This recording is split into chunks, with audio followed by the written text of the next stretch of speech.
The company's about 3-4 years old, bootstrapped. We're currently raising on a $50 million valuation. We were living out of my fraternity brother's garage. She definitely didn't marry me for the money. I've had days where I feel like the least abundant person in the world with 7 figures sitting liquid and available to do anything with. If you can wake up feeling grateful for what you have, excited to do what you do, and in love with the place that you live and the people you get to spend your time with, that's wealth. Hey, welcome to another episode of Money Stories. Today, I am joined by my dear friend, Beau Turner, founder of Abundant Mines, a sustainable Bitcoin mining company. Tell me what exactly you say you do here. Well, in a word, essentially, we just make Bitcoin mining accessible to investors. So we're building data centers, selling servers to someone like you who wants to make Bitcoin in a passive, hands-off way at a discount with tax advantages. And essentially, it's a fully managed hands-off service where you're just getting Bitcoin coming in daily and we're taking care of the rest. I mean, that sounds pretty amazing. I imagine it's going pretty well based on the general markets right now, though maybe not in the last couple of weeks. But give me a sense of the ride over the last few years. When did you start and where are you now? I started first in Bitcoin in 2015, but didn't really find mining until 2021. So at this point, the company is about 3-4 years old. It was bootstrapped, next to nothing to start out with. And we're currently raising on a $50 million valuation. So that's been a pretty fun ride. And yes, definitely the tailwinds have started to kick in since the new administration came in. Yeah. Yeah, good for you. I mean, it's building a multi-figure company in 3 years is an incredible accomplishment. And, for me, there's a sense of putting ourselves in a position to get lucky, right? There's no such thing as an overnight success. Every overnight success has a story behind it. So I want to back all the way up and give me a sense of how you grew up with money in relation to money. So money was, I know there's people out there who are not money motivated, and I don't understand that point of view. I was never like that. I always had some sort of money motivation as far back as I can remember. And maybe it's because I knew that in some sense, money was tied to getting significance. And whether that was healthy or unhealthy, the way that that was expressed, I saw money as the greatest tool to essentially be likable, even from a young age. And we can go into how damaging of a worldview that is. But essentially, I grew up with parents who were gold bugs, grandparents who were gold bugs. So from the time that I was 10, 12 years old, I knew what the word specie meant, not in terms of animal species, but like gold and silver. And so my concept of what money was kind of malleable and had a little bit more depth than probably your average 5th grader. So if I can extrapolate a little bit, you're learning about sound money before that became a popular thing. Yes. And this is like a generational story that's being told in your household. And did you grow up middle class, wealthy? Like what did that look like? I would have said upper middle class. So I was always comfortable. I had no sense of lack growing up. The first time that I experienced not having money was when the cord was cut, so to speak, after college was over. But all the way up until then, I really did not lack for anything. And that was both a blessing and, a very distorted view of how the world actually works. Yeah, totally. And so, this gold thread in your family, was it more conceptual to you, or was it like a hot topic of conversation? Like how did that play into your money story? I think, at least from one side of the family, there was always this sense of whatever you're in, nothing is safe unless it's a hard asset. So gold, real estate, some kind of commodity that you could touch and actually interact with, that was the only thing that was perceived as safe. And there was a through line of always waiting for the boogeyman around the corner in a financial sense, even though, we were very comfortable and there was no issue like that showing up in reality. And so that had me thinking from a very young age of, well, even subconsciously, where is this mindset coming from and how can I guard against it in my own life? So from a very young age, I was studying finance, I was studying stocks. I was interested in removing that feeling of possible lack, even if there was no actual lack. I wanted to get ahead of that. And from the time that I could, ride around on a bike was figuring out how I could get my 100x in some kind of exit. So what does that journey in entrepreneurship look like for you? It started out in real estate because that was what I was familiar with. That was what I saw as the most reliable wealth vehicle that most people had created or retained most of their wealth with in the world. And that worked for years in a financial sense. I know you have your own misadventures in real estate that worked in a financial sense, but were just a really bad fit long term for your personality, what you're passionate about. Same thing is true for me. I did well in it, spent 10 years or so with that as my essentially only investment vehicle, kind of similar to how Bitcoin is right now, my really only serious investment vehicle. And at a certain point, I just lost the passion to keep going and finding deals and structuring deals and dealing with tenants and toilets and trash and all of that. And even if I could see success on a balance sheet, I did not feel successful in terms of doing what I'm here on earth to do. And what kind of success are we talking about? Were you a successful real estate investor, or and did that come right away? Like, give us a sense of that journey. Yeah, I mean, I would say I was successful in the sense that I could make something of deals that most people couldn't, and I had a great way of approaching deals to structure them with creative financing, with seller financing, anything that I could do to acquire a good asset in a creative way that somebody else couldn't. I was able to do very well. So I was a 7-figure real estate entrepreneur in my early 20s. And when did you start getting the sense that this is not what you wanted to be doing? I would say 2020 changed a lot about the world, about the way that I perceived safety, and honestly just made me reevaluate what I wanted to do with my time. It was a very confusing time in the sense that if you were holding real estate, you were very successful. You made a lot of very quick returns on an asset that really should not appreciate as quickly as it did in 2020. So from that standpoint, it was a very cushy time, but we moved from Texas to Oregon, which was its own adventure that I'm super happy about. And it just opened my mind up to a different way of perceiving value and where value is stored. So I had this sense of real estate being bedrock, essentially, like the most solid asset class you could imagine. And 2020, the expansion of the money supply helped me realize how much of real estate's value is backed by debt.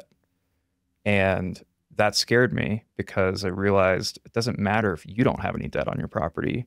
If everybody else has debt on their property and the system blows up, the value of your property degrades very quickly.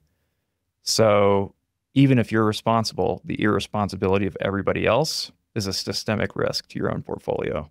So to me, I was looking for something uncorrelated, even if Bitcoin is very correlated with monetary supply, uncorrelated in the sense that it was outside of the system. And that was the first opening into that journey. So you say you got into Bitcoin in 2015. What does that journey look like? That was just curiosity in college. I mean, I mentioned that I had been studying stocks and investments since, essentially a 5th grade reading level. And Bitcoin came along enough years into that journey that I could recognize that it was very different than anything else on the landscape. I didn't see how big it could be, though. So I saw it as this very interesting curiosity. Maybe it could get as big as a Facebook or a Google. It could be a really big company. I didn't think of it as being something that could take over the 900 trillion of global assets and be a meaningful chunk of that. So when it was at a $10 billion market cap, I thought, okay, this could be 10 or 100x, not thinking that that was really the start to it being a global asset. So I got a couple thousand worth, and that was a great move. I also spent some of it on things like VPNs, and probably that was a $300,000 VPN subscription now. But I didn't understand where it sat in the context of global assets until 6 or 7 years later when I was reintroduced to it in 2020, 2021. And how were you reintroduced? Michael Saylor started coming on the podcast scene, and he was the first really intellectually serious billionaire that I heard describe how he was thinking about it in a way that made sense to me, not just as a great personal investment, but something that could kind of rewrite how we look at the system. And what I'm hearing in this story is you grew up with not necessarily a felt sense of scarcity, but a very talked about and passed down sense of the rug could be pulled, the proverbial rug could be pulled at any given time. Monetary, the system could collapse at any given time. So I'm seeing how all of a sudden hearing someone like Michael Saylor talk about this, there's a natural predilection. There's a fit here that I'm seeing come together. Can you kind of give me a sense of how that felt? It was, to me, the positive way of looking at the crash that every gold bug is secretly hoping happens. So it's a defensive asset with an extremely offensive core where it's small, it's barely penetrated the market in what we would expect it to do if it is what Bitcoiners say that it is. And so in that sense, it's providing safety from a systemic collapse and also just unbelievable amount of upside in terms of how much it's actually penetrated the market. Yeah, and I guess I'm really interested in kind of, did this seem like a solution to this internal safety that you maybe felt you were lacking? 100%. This was to me the vehicle that aligned not just with a good investment thesis, but was very personally aligned in the sense that it made me feel both safe and like it was exactly the vehicle that I could rely on if I approached it in an intelligent way to provide that sense of not just safety, but expansion.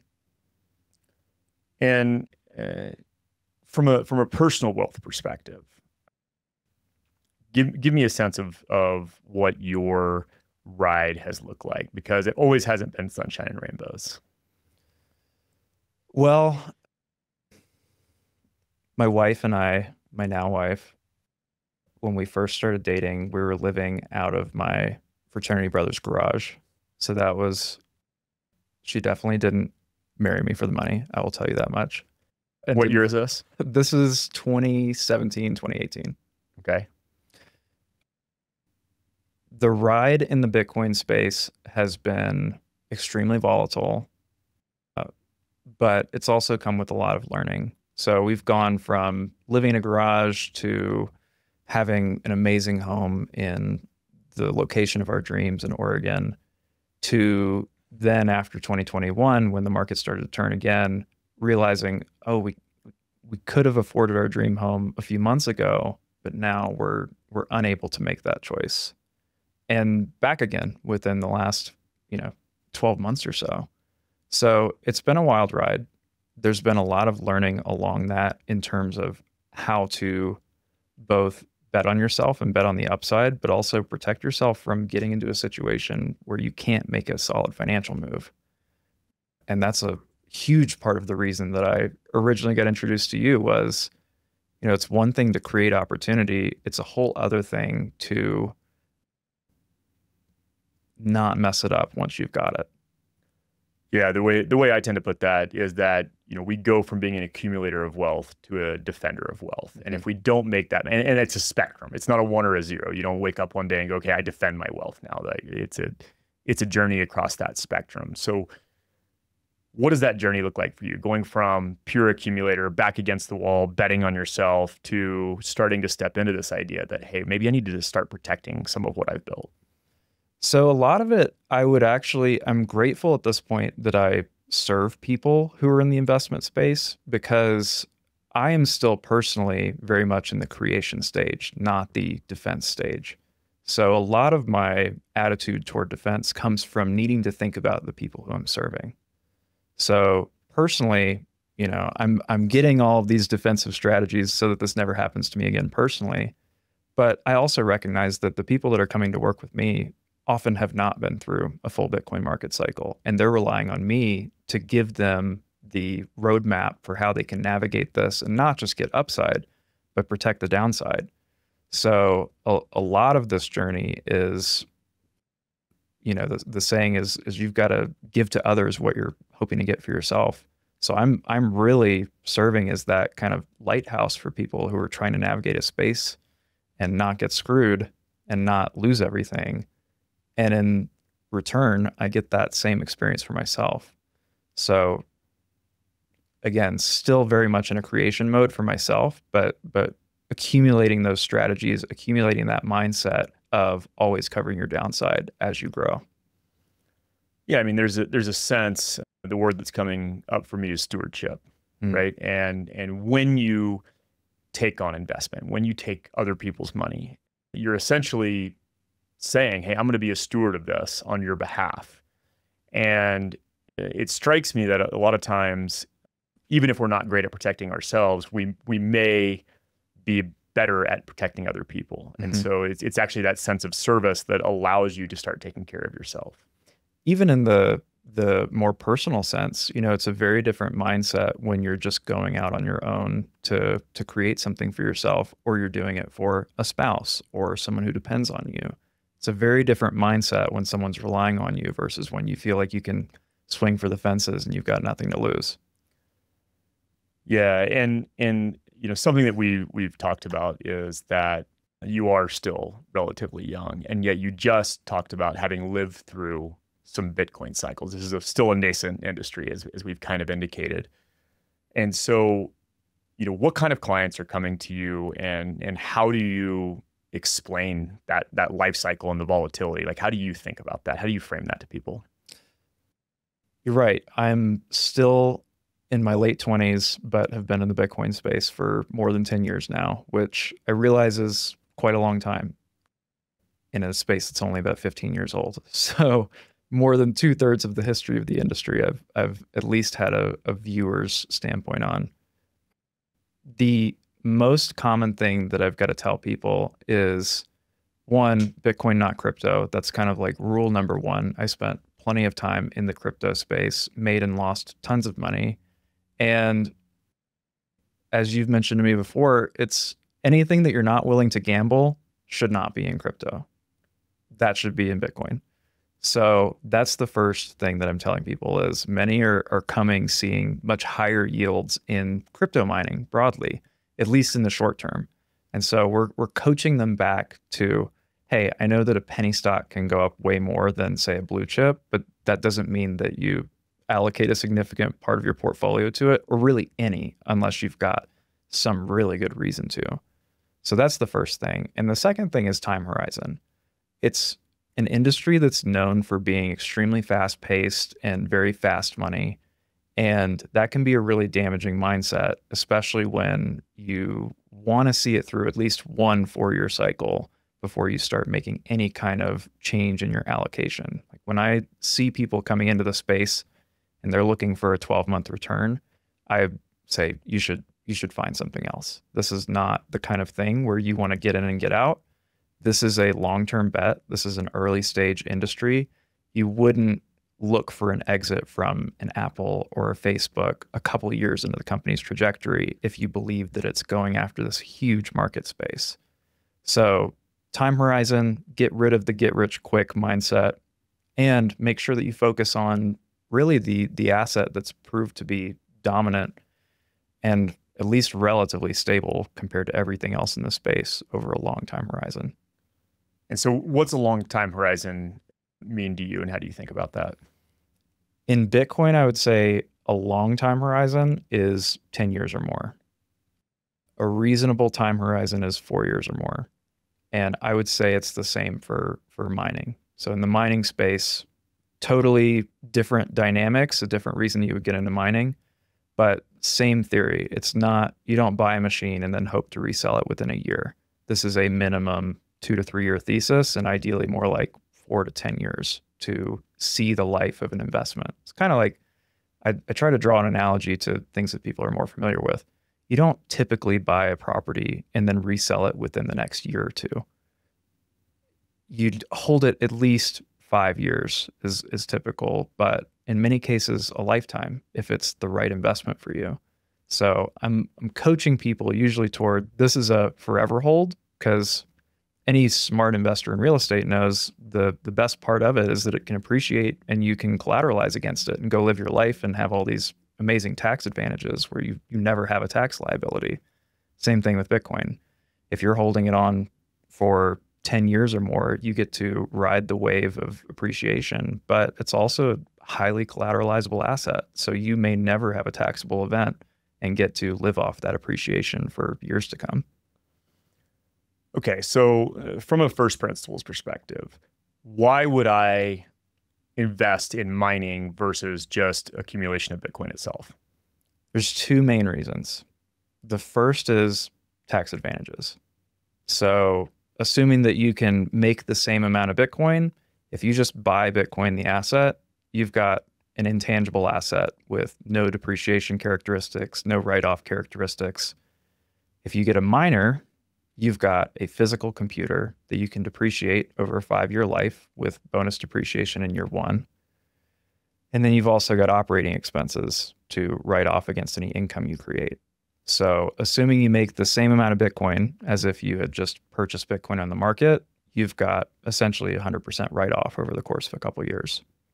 The second is that if you work with a good operator, and I say if, because there's plenty of people, including myself, who have worked with terrible operators and lost everything. If you work with a good operator, you've got great uptime, good energy costs, your machines last more than a couple of years, then you can outperform Bitcoin. You can get more Bitcoin than you would have if you had spent the same amount upfront on Bitcoin as if you bought a machine and paid for the electricity upfront. All right, so, and I don't want to make you do public math, but let's just say I have one Bitcoin worth, I have 100K-ish to invest. What does that difference look like? The difference over 3 to 4 years is usually 30% more Bitcoin, 30 to 50%. Yeah, so I mean, that's significant. And for, let's just say someone who, and again, we talked about paper bag money, one of my favorite analogies, right? Is you don't want to invest anything that you can't possibly lose, right? So if this is someone, if they're viewing this as their safety net, mining probably isn't the place for them. Am I off base on that? Yeah, and that goes into something that I have to coach people on quite often, which is, yes, it's an income stream, and that's part of why I traded real estate for mining was I didn't want to just get Bitcoin and have no income. That didn't feel safe to me. I wanted an income stream, so mining provided that for me. The flip side of that is ideally you don't sell your Bitcoin. So you really, if you're in the best position possible, you are paying for your electric bill with cash and stacking Bitcoin and never selling any of it to pay for electricity. That said, you can totally do it. I've done it. Other people have done it.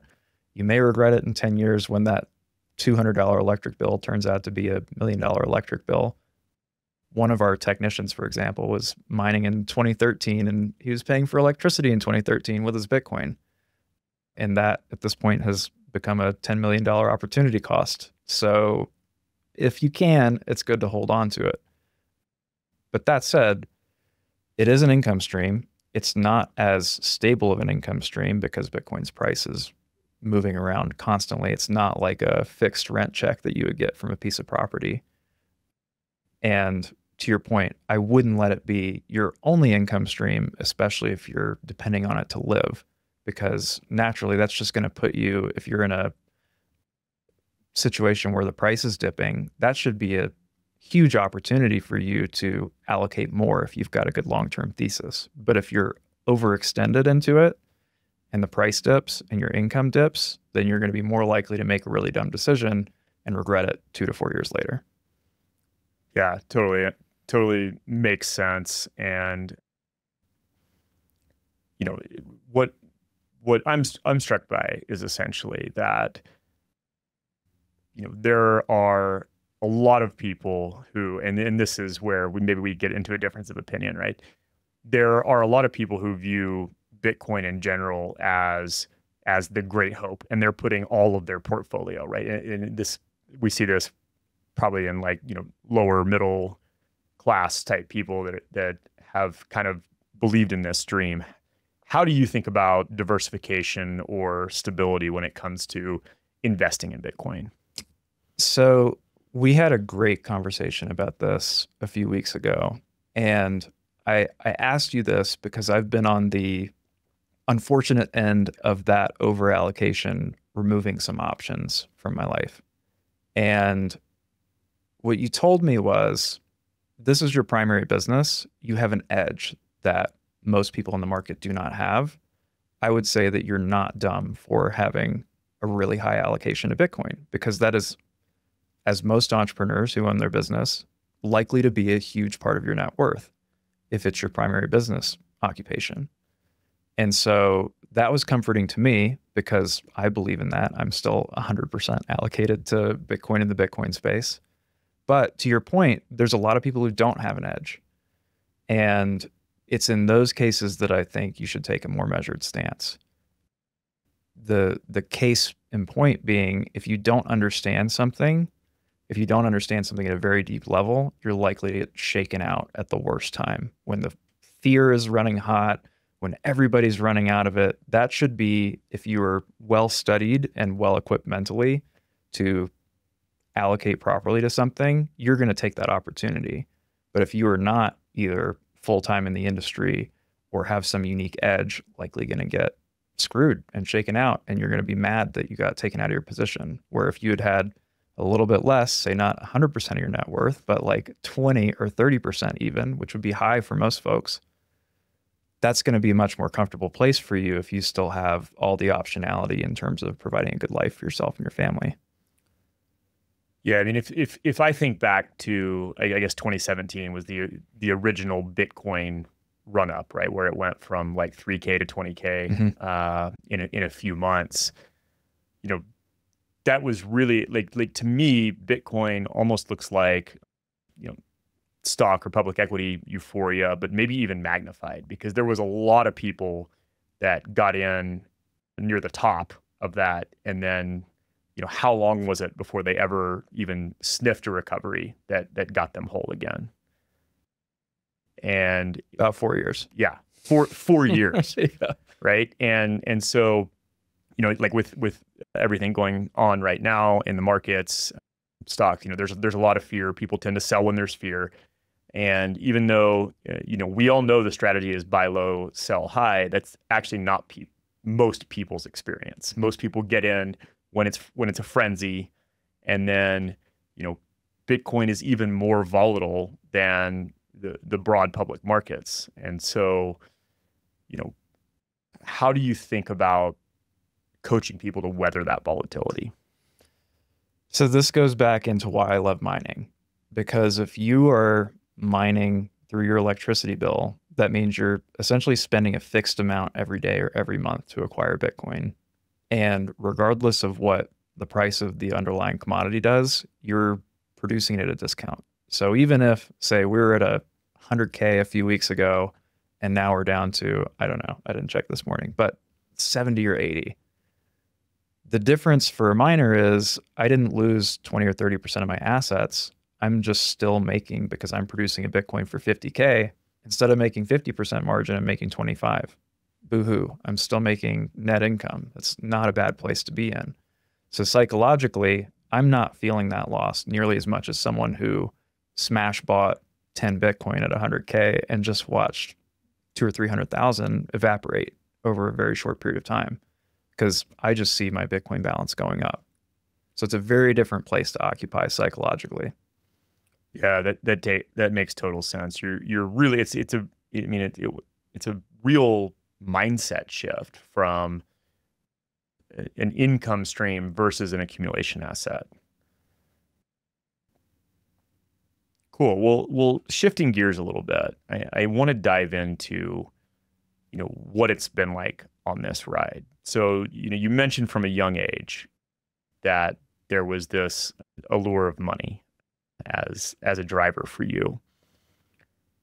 How's that changed over time? you know, and you mentioned maybe not necessarily a healthy worldview. Give me a frame of your original worldview on money and kind of what that journey's been like. So I would call myself a recovering people pleaser in some sense. So I always wanted to create peace around me, create people around me having a good experience. That was what made me feel good, was to make sure that other people were having a good time. And the easiest vehicle for me often was paying for a movie, paying for dinner, whatever it may be. And that gave me a sense of significance that I was looking for on some level. And I guess the way that that's shifted is I still love giving money to create a good experience for someone, but instead of buying friends, so to speak, even if I didn't realize that was what I was doing, I would rather buy prosperity for somebody else, whether it's giving food to somebody on the street or even just gifting to someone who inspires me. I'm much less looking for the emotional hit of getting a sense of significance from it and much more interested in knowing that I impacted another person's life.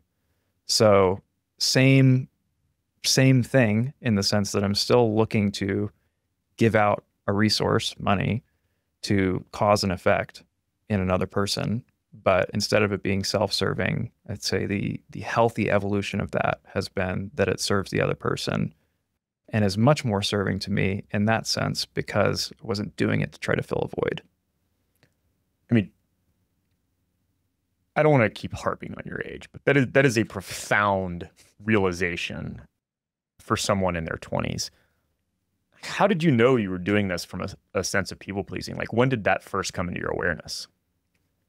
I'd have to give credit to my wife, honestly. Any sense of personal growth, I've always been on the personal growth journey, so I wouldn't have been a fit for her if I wasn't already kind of seeking that out for myself. But she really was the accelerant for me. And in that sense has been the best mirror I ever could have asked for why I do certain things that I do. There's certain things that we're often not willing to look at about ourselves unless we've got someone holding us accountable over a long period of time. And that's been her. I have to say I'm more grateful for her being in my life than anything that's ever happened to me. I mean, I definitely think that marrying the right partner is an absolute superpower, and marrying someone who is willing to hold us accountable, right? Because there's short-term pain associated with that. Like when we hear something that we don't necessarily want to hear about ourselves, that makes it tough in the short term, but the growth and the gratitude that you gain over the long term, I mean, it totally is a superpower, right? So if you would like how did that actually manifest? Like, well, like how did she call you out? Like when did this start happening? Oh man, it was from the first moment that we met, she could see a lot of the stuff that I couldn't see about myself. And we didn't immediately start dating. It wasn't immediately romantic. It was much more friendly at first. And she's told me a few times, the first time that I saw you and saw you interacting with people, I thought, man, this guy needs a lot of attention. And I didn't realize that about myself until it was told to me a few times. And, like anything that you don't want to hear, you're not willing to necessarily acknowledge the truth in it the first time you hear it until something comes into your life and it confirms it, and then it confirms it again. And then you see it, like 5 to 10 times happen. Like, why did I do that? I did it because I just wanted attention from somebody, or I wanted to feel significant, or I wanted to feel like, I was at the center of the room for some reason or another. And sometimes it's healthy and sometimes it's unhealthy. So I'm still very much like attention is a positive thing for me in the right doses, in the right contexts. But without her pointing it out, I never would have recognized that there were aspects of me seeking that for, essentially a self-serving purpose that with anybody who gets any sort of fame or resources, at a certain point, the need for attention becomes a very damaging, slippery slope that leads to really bad long-term decisions. And where do you think that need for attention started for you?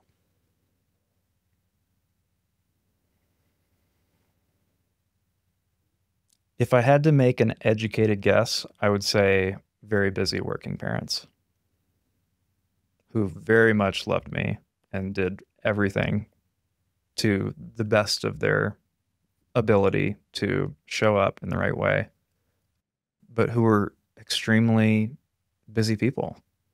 And, you know, anytime we tell stories like this, it's easy to form an opinion of somebody.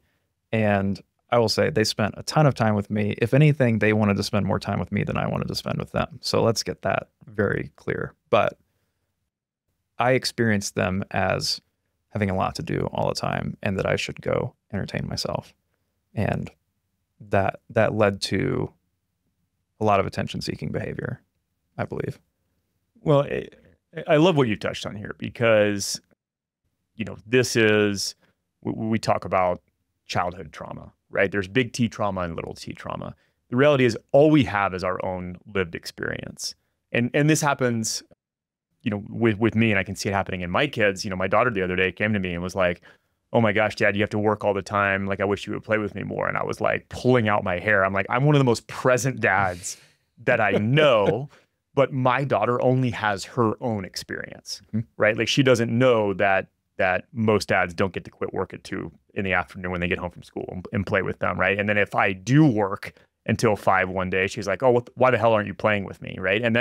But that is imprinting on her that I'm a busy dad in the same. So I totally have an understanding of how this situation happens, right? It's not objective. You had busy parents that didn't pay attention to you. It's your own lived experience, right? And so, and this is, I think, one of the things that keeps people from getting into examining their childhood patterns or subconscious beliefs is we're afraid that we're gonna have to blame our parents or say that, oh, my parents were bad people or whatever. And it's actually quite the opposite. They were doing the best they could with the information they had. And whether they paid attention to you or not is not an objective experience. It's completely subjective from yourself. And so, you know, I think that we can understand where our patterns came from without necessarily having to place a value judgment on what happened there, right? So regardless of whether they paid a lot of attention to you or not, you had this attention-seeking pattern that started to manifest. I mean, is that fair? Does that track? 100%. And you already said it. It's not even necessarily that they did anything wrong. It was 100% how I perceived the environment around me and the way that I responded to it. And that's just how it is for everybody, right? You can have a picture perfect childhood and get traumatized by it seems, is the norm. Well, yeah, I mean, look, our brains are pattern matching machines. That's what happens. And so again, we only have our lived experience. And in some cases, it's not even, look, I mean, there are definitely people with objectively bad things that happen to them as kids. That's a completely different subject. But because we all only have our own lived experience, our brain creates these subconscious patterns and they're going to show up later in life. And it doesn't really matter, you know, somebody, the worst thing that ever happened to them might be that their dog died, and that still created a deep subconscious pattern, the same as it did for someone who had big T trauma, right? And it's all about recognizing those patterns and starting to heal those things. And so the other piece I love here is moving from this idea that you didn't make this attention-seeking behavior go away. It seems like you've harnessed it in a more healthy way. So what does that journey look like, and how do you think about that? Well, very recently, mutual friend of ours, Dan Martell, came into my world and shouted from the rooftops, "You should be making content." And I had no interest in being on camera or broadcasting my life or really sharing in that way. And same with my wife, not something that either of us really wanted. But it was, I'm going to botch the quote, but basically, if you don't do this, you're selfish as shit. If you have something, you're being selfish. You told me the same thing. Yeah. if you have something to share that's valuable to people and you don't share it, that's horrible and you're not fulfilling your purpose.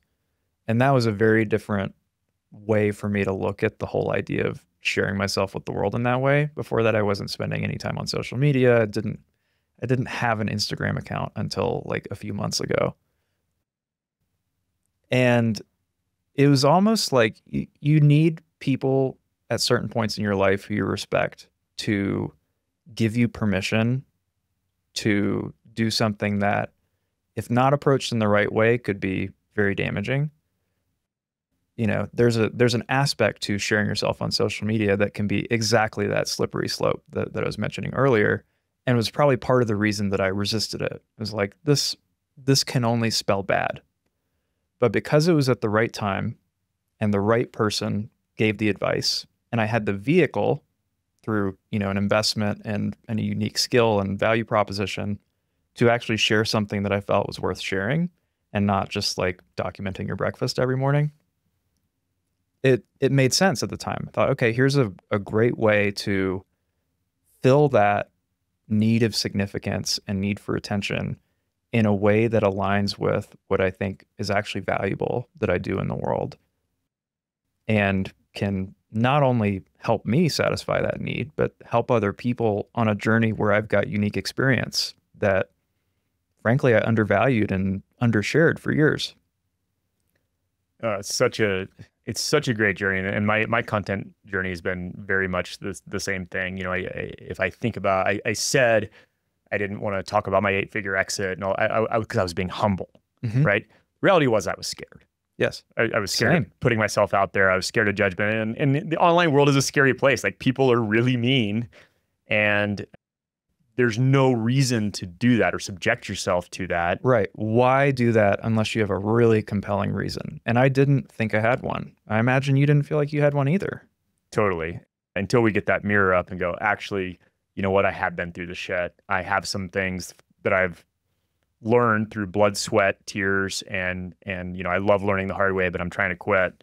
And maybe, just maybe, if I start sharing that message, I can shortcut other people's pain, right? And I want to rob them of their pain. Everyone's going to go through their own journey, but you know, hopefully, I can kind of share some of the mistakes, and you know, someone like you comes along into my life, and I go, hey man, I've made this and lost it a bunch of times. I really hope you don't have to do that.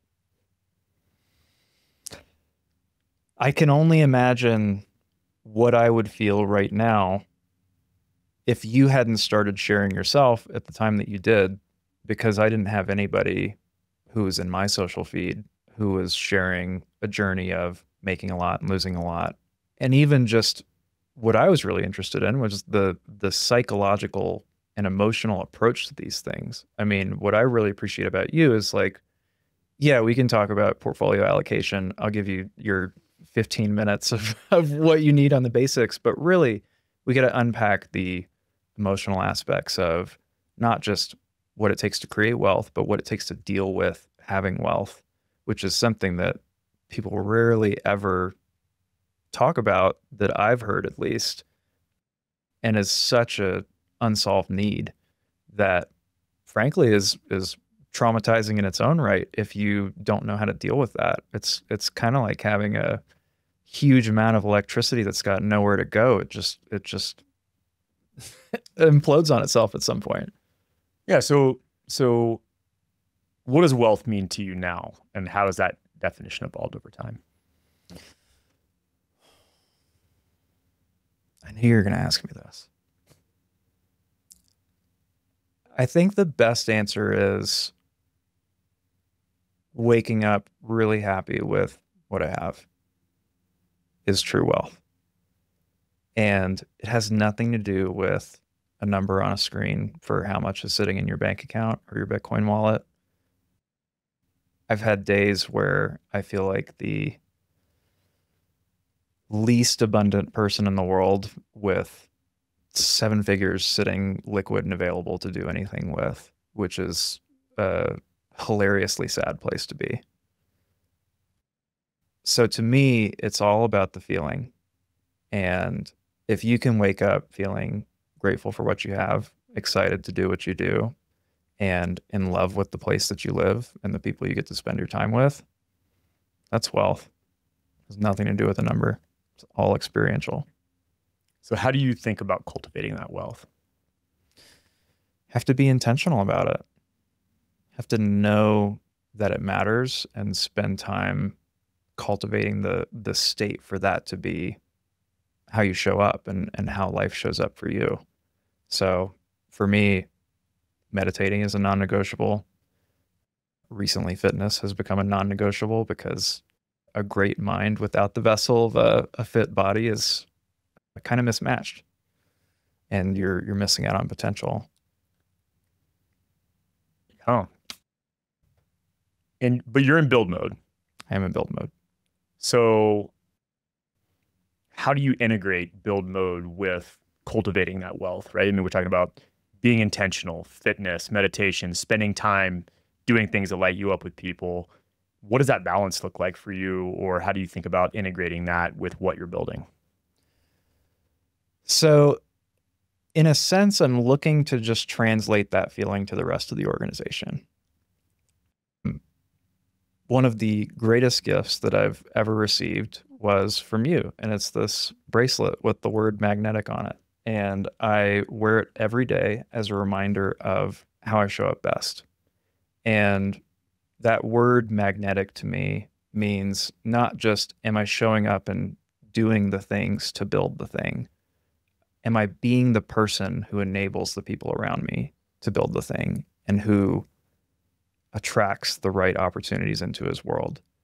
And that has nothing to do with getting up and grinding. It has everything to do with getting up and being in the state of someone who's worthy to receive. It's profound wisdom. And I love your word magnetic because there's so much depth there. So what do most people get wrong about the process of building, and how do you think about changing that for yourself and getting it right? I won't pretend like I've got it all figured out because I'm still mid journey. Today years old, here we are. Today years old. And this is for me the vehicle. Like this is the thing to get right. There's no like 3-5 year exit plan for this. This is my vehicle for as far out into the future as I can see until something shows me different. So for me, the most important thing to keep top of mind is, am I showing up as the person who is ready to create the next stage? Because the person who did everything when you're going from 0 to 7 figures is not going to be even close to what's needed to get you from 1 million to 10 million, and is a horrible, horrible match for the journey from 10 to 100 million and so on. So constantly reevaluating, am I spending my time, am I embodying the perspective of the person who can get from here to here? Or am I still stuck in the behaviors that made me successful from here to here? So that's the main thing, is as often as possible, ideally daily. Sometimes it's weekly or monthly or quarterly even. Sometimes I'm not reevaluating the right thing for years on end. But as often as possible, coming back to, am I being the right person for the next stage? And if not, and if I can't be, who do I need to bring in? So who's the right person for the next stage of what you're building? That's a multifaceted answer, but me for the foreseeable future. Yeah. And I guess what skills or mindset are you thinking about cultivating for yourself as you move forward and step into this level of scale? It's one thing to be a leader. It's another thing to lead leaders. And that is the next rung up for me, is not just showing up as a leader for people on my team, but showing up as a leader for people who already have great leadership skills and can lead other people on my behalf. And that requires just a different level. It's almost like, instead of caring for a little brother, caring for yourself. Like really inhabiting what would what would make me the most effective at what I do, and how can I give that to somebody else? Not just how can I support someone who's a subordinate. And how big's your team currently? We're at 15 people. Cool. And what are some of the challenges that you've learned about yourself that, like, as you're leading a team of 15, right? Because again, and I imagine that there's been many, but like what are some of the most profound leadership lessons that you've learned over the last 3 years in growing your team? I'd say the biggest one, and I already kind of knew this about myself, was that at a certain point I just get detail overwhelmed. And there's things that are important that I should have no opinion on at all. And up until probably about 10 people, I had the bandwidth to have an opinion on most everything if it was asked of me. And I'm at the point now where too many things are happening on a daily basis, whether from site operations to customer service to marketing to event planning, that I cannot be even aware of most of the decisions that are being made. And that's a good thing as long as you've got the right people making the decisions. And thankfully I do. I feel like I do. But letting go was the skill to learn, and still is the skill to learn, to make sure that everything gets done and it doesn't need me to get done. And I can withdraw that energy to then focus on higher order, call it strategic partnerships, alignment with really key players. If I'm bogged down in the details of the banner at a conference, I can't do that. It's just one thing or the other. So how have you learned to let go, and how are you still learning to let go? Having really good people around me who help me audit whether or not I'm too involved. Recent hires who did full stack, not just audits of me, but audits of the whole team, how everybody does everything. Having a sounding board who's not been sort of swimming in the water with you for the last 12 to 36 months, who can be objective and show you where you should actually be and where you should actually show up, has been invaluable. And for a period, it was my wife. And she was the one who was not involved at all with the company, and just kind of from afar being like, hey, you should stop going to that meeting. That's not a good use of your time. And even you at one point, I mentioned our daily water cooler where people, because we're mostly remote team, get together and just usually shoot the shit for 30 minutes because it's good to build camaraderie. And you challenged me and you're like, do you actually need to be there? Is that actually a good use of your time? And as much as I wanted to say yes, it was an obvious no. So just having people who check you, who you trust, that's invaluable. Well, and it's not an easy skill to cultivate. And something that I've known about you, but I'm learning again in this conversation, is it seems like there is a deep openness to learning, seeking out people who've gone before you, seeking out people on your team. You're learning from your wife all the time. And that seems like a real superpower. How do you think about openness, and where do you think that comes from? I don't know if I could point to where it comes from, but I do think it's maybe the most important quality that I'm glad you brought up, because I haven't thought about how important it is consciously in a little while. It's one of those unconscious competencies that you develop. I think that trying to reinvent the wheel is the worst use of energy possible. And I don't like repeating myself, and I don't like struggling when I know that somebody's already figured something out. So I'm very likely to just find the person and ask for advice if I have access to them.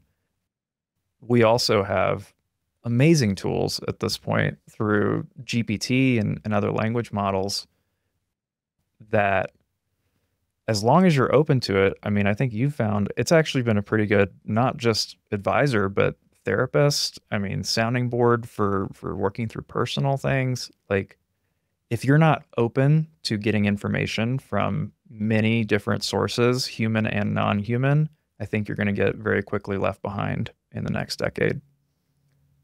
I couldn't agree more. And we do have so many tools, and LLMs are a great example here, right? Is that sure they're useful as a task completer, and that just scratches the surface of where the value is. And you can ask it to point out blind spots. And I mean, I really use it as a true thought partner and evolve my thinking through recursive challenge loops using AI and coaching. And because the reality is, right, like there's two ways to do anything. The figure it out yourself, which tends to be the long and painful way, or find somebody who's done it, or seek out that knowledge, whether it be through books, LLMs, like whatever that outlet is for you. And there's usually a shortcut. And by the way, it doesn't mean that experience 100% overlaps, right? Like I've never built a Bitcoin mining company, but there are things that I don't know. And you should try it. It's great. Yeah. Maybe next. I'm gonna quit everything and I don't know if you're hiring, but and it's the dedication to the path. Like you always can find a shorter path, but you have to be open. You have to be, open to the fact that you don't have to learn everything the hard way. And I think that's such an important skill set for, going 0 to 1, you can learn the hard way, right? You kind of almost have to in some ways because you're doing a new thing. Like there's not a lot of roadmaps out there, and there's so much value to that too. Like I wouldn't trade the struggle for anything at this point because there's a confidence that you cannot replace from struggling really hard and figuring something out yourself that in some sense other people have not figured out before. Totally. You've got to have that piece of it, right? To get that sense of who you are. But once you've started building that, like you can shortcut a lot of pain by learning from other people and being open-minded. So I just want to, honor that quality. I see it so strong in you, and I'm just super impressed because so many people take, and me being one of them, it took a lot longer before I was open to learning the fast way instead of the hard way. There's another aspect to this where you have to be open in anything that's pushing the envelope, because anytime something is really new, nobody has the answers. And so even if all you're doing is getting sounding boards that maybe haven't done it before, but they've been spending brain calories on thinking about it, like there's no amount of time or depth of individual thinking that you can do, in my opinion, to circumvent having a crowd of people who are essentially a hive mind around a topic, whether it's Bitcoin or it's AI or it's any kind of forward-facing trend. The internet in the early days, nobody had the view of 100% of reality. I love Joe Dispenza's quote that the only thing that you can be certain of is that you are missing 99.9% of reality. And if you think that you're perceiving the truth of reality in its entirety, like, go home. You're absolutely wrong. That's a butchered quote, but yeah, Alan Watts before him, our consciousness leaves out more than it takes in. So to the degree that you can bring in other people's perspectives who are thinking about similar problems or similar opportunities, I think you're accelerating your understanding of reality, which is so important in a space where there is a little bit of not maybe winner take all, but the fastest gets the greatest reward, who builds it the right way. And I think openness is all that you can be to make sure that you make the most of that opportunity, and that the people who miss out are the ones who are fearful or resistant. I mean, I was listening just yesterday when electricity was first on the scene, people talked about it as if there were demons in the wires. And how far back were you if you didn't adopt electricity for 20 years while it was out on the scene? and you could have been studying it, you could have been integrating it. Same with the internet, same with any disruptive technology. If you're not open to things being different in the future than they are now, then you're likely to get left behind. Well, that's a mic drop moment if I've ever heard one. So I think we'll wrap there. Where can we find you? Where can we learn more? Where can we learn more about Abundant Minds? How can people connect with you? Thanks for having me, Mike. This was super fun. And appreciate just having you in my life, by the way. You're such a great influence. And I honestly think of you a little bit as like the older brother that I never had. So appreciate you being in my life. Thanks for not saying dad. I'll take older brother. People can find us on our website, abundantminds.com. We've got socials on pretty much every social network at Abundant Minds. We have a YouTube channel with a ton of education, a long form podcast, lots of Bitcoin and Bitcoin mining educational videos. If you want to find me personally, my Twitter is Beau_Turner21, and then Instagram is Beau.Turner21. Cool. Well, we'll make sure to drop links to everything in the show notes so that people can go find you, learn more. You're sharing so much great information, but also, if this conversation is a good indicator, really thinking about things in a way that a lot of people could learn from. So I appreciate you. Thanks for showing up. Thanks for doing the work. And thanks for coming on. Appreciate you, Mike. It was a pleasure. Cheers.